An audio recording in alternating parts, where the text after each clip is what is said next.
I'm not a librarian. I don't love books. I'm the guy who comes in when everyone leaves.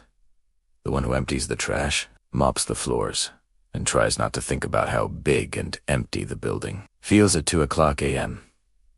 My name is Arun.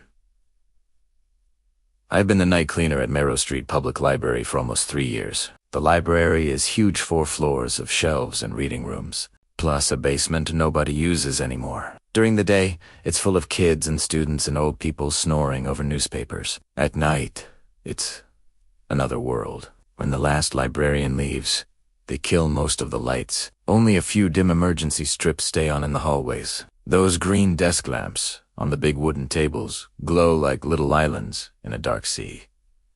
The air gets cold. Every sound echoes. You hear things at night in this building. Wood creaks. Water runs somewhere inside the walls. Sometimes a book falls by itself, and you tell yourself it was just stacked badly. You learn to ignore it.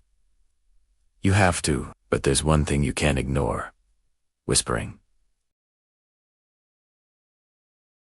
It started with a noise I thought was my own fault. It was a Thursday. I remember that because the security guard had already joked about how nobody comes here on Fridays anyway, and left early. Around 2:30 a.m. I was on the 3rd floor, pushing my squeaky cart down the long fiction aisle. I had my cheap wired earphones in, playing some true crime podcast to keep my brain awake. The place smelled like old paper and cleaning chemicals. I was halfway down the aisle when I heard a voice.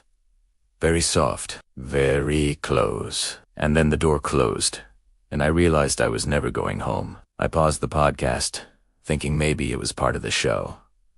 The whisper kept going. The hairs on my arms stood up.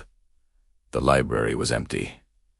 I knew that. I'd watched the last student leave. I'd watched the security guard lock the main doors. The lights were in night mode. There was no one up there but me. Thanks for watching until the end. If you want to see more content like this, consider subscribing. I appreciate your support.